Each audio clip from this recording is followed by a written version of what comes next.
Welcome sa Tinig ng Bayan! Boses ng masa para sa masa! Kung gusto mong marinig ang totoo, like, share at subscribe ka na! Magandang araw mga katinig ng bayan! Eto na naman tayo sa isang may init na issue na dapat nating pagtuunan ng pansin. Hindi ito basta intriga, ito ay tungkol sa bilyong-bilyong pondo na para sana sa flood control projects pero ayon sa balita, may mga umano'y anomalya. At ang nagsalita, walang iba kundi si Mayor Benjamin Magalong ng Baguio City. Hindi basta-basta ang pangalan na yan. Dating general, dating CIDG chief, at kilala bilang matapang na opisyal na ayaw sa kalokohan. Ayon sa article ng newstv5.com.ph, pinanatan daw ni Mayor Magalong ang mga kongresista na anya'y nagpapalakpakan pa raw nang banggitin ng Pangulo ang flood control projects. Aba parang proud na proud pa raw sila. Pero ang banat ni Magalong, very glaring yung palakpakan, sigawan, howling ng mga mambabatas. In the end, sila naman yung involved dyan. Parang inosente pa sila. Walang paligoy-ligoy. At kung babasahin mo sa pagitan ng linya, tila ang sinasabi niya ay huwag kayong magmalinis. Kasi nga naman, kung may anomalya sa mga flood control projects, sino ba ang may basbas sa budget? Sino ba ang may kapangyarihang mag-endorso ng district projects? Hindi nagbanggit ng pangalan si Mayor Magalong. Pero mga katinig ko, alam naman natin kung sino ang may hawak ng budget sa Kongreso, di ba?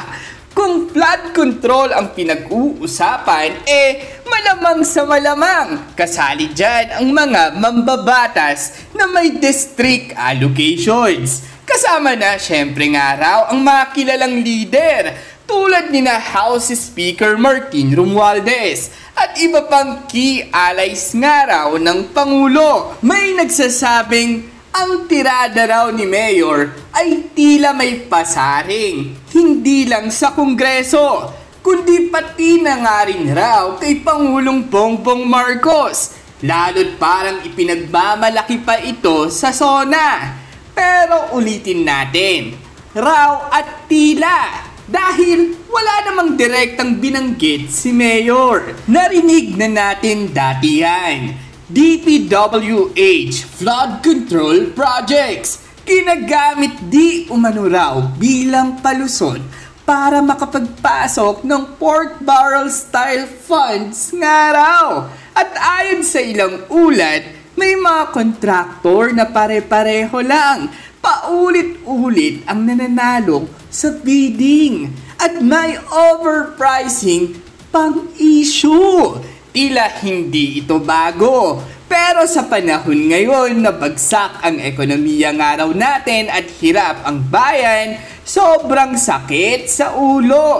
Kung totoo ngang may anomalya sa mga proyektong dapat ay pumoprotekta sa taong bayan. Kaya nga raw, ayon sa mga netizens, matapang ang pagkakasabi ni Magalong. Kasi binuksan niya ang pinto para sa mas malalim na investigasyon. Parang inosente. Sa totoo lang, ito ang pinakamalakas na linya ni Mayor. Ibig sabihin ba nito? May mga nagkukunwaring walang alam, pero sa likod ng tabing ay nakasabwat din raw sa sistema. Sarkastiko ba ito o prangkahan? Either way, masakit pakinggan. Lalo na kung ikaw ay isa sa mga taong nasa loob ng Kongreso. Kung ikaw ay tunay na walang kinalaman, baka mapikon ka. Pero kung ikaw ay may itinatagong lihim, baka mapraning ka. Kaya maraming nagsasabi na may political courage si Mayor Magalong sa pagbitaw ng ganitong pahayag. Sa social media, hati ang reaksyon. Ang iba, todo suporta kay Mayor. Sabi nila, buti na lang may matitinong opisyal pa na nagsasalita. Yung iba naman, umalma, paninira lang yan. Ang sabi ng ilang pro-admin commentators. Wala pang direktang sagot mula kina Romualdez o sa Malacanang. Tahimik pa raw ang kampo ng Pangulo at hindi rin raw ito tinumbok directly sa mga briefing. Pero kung palalawakin natin ang context, may mga naunang issues sa Kongreso tungkol sa budget insertions. At may mga district projects na napapabalita ang double entry nga raw o kaya'y repeated projects nga raw. Ang tanong, may follow-up bang gagawin ang Senado o ito ay mananatiling usap-usapan lang? Kung totoo gag may anomalya, hindi sapat ang palakpakan sa SONA. Dapat may audit, transparency at accountability. Ang dapat mangyari nga raw, COA audit ng flood control projects, public hearings sa Kongreso, independent probe na hindi hawak ng parehong partido. Pero, posible ba ito kung mismong mga mambabatas nga raw ang nasasangkot? Mga katinig ng bayan, ang tanong ngayon, may tapang ba ang mga institusyon natin para busisiin ang mga pahayag ni Mayor Magalong o hanggang ingay na lang? Sa tingin nyo ba, pinapasaringan ba ni Mayor Magalong sina Romualdez at Pangulong Marcos o isa lang itong general reminder sa lahat ng nakikinabang sa flood control budget?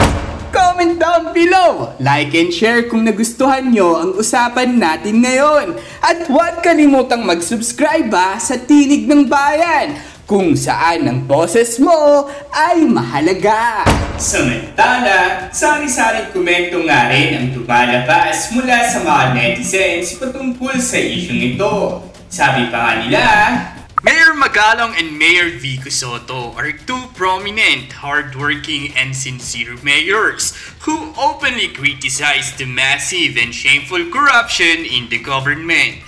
The people of Baguio and Pasig are fortunate to have these incorruptible mayors serving them. I wish that they seek higher position in the national level come the 2028 election. They are winnables. Carelessness at its finest. Wika nga ni Lao Tzu, there is no calamity greater than lavish desires. There is no greater guilt than discontentment. And there is no greater disaster than greed. They are the product of Charter 87, Mr. Mayor, and it is very hard to correct them. Because they are in power, I suggest charter change. You can only change them by changing the rules. Muli, ang mga opinyong ito ay pawang galing sa mga netizens at hindi nangangahulugang opisyal na pananaw ng ating programa. Layunin nating ilahad ang kabuuan ng pulso ng bayan. At dyan nagtatapos ang usapan natin ngayon. Kung may gusto kang idagdag o reaksyon, i-comment mo lang sa baba. Boses mo'y mahalaga. Huwag kalimutang i-like, share at subscribe para sama-sama nating palakasin ang tinig ng bayan. Hanggang sa susunod, tandaan, ang may alam, may laban! Awesome!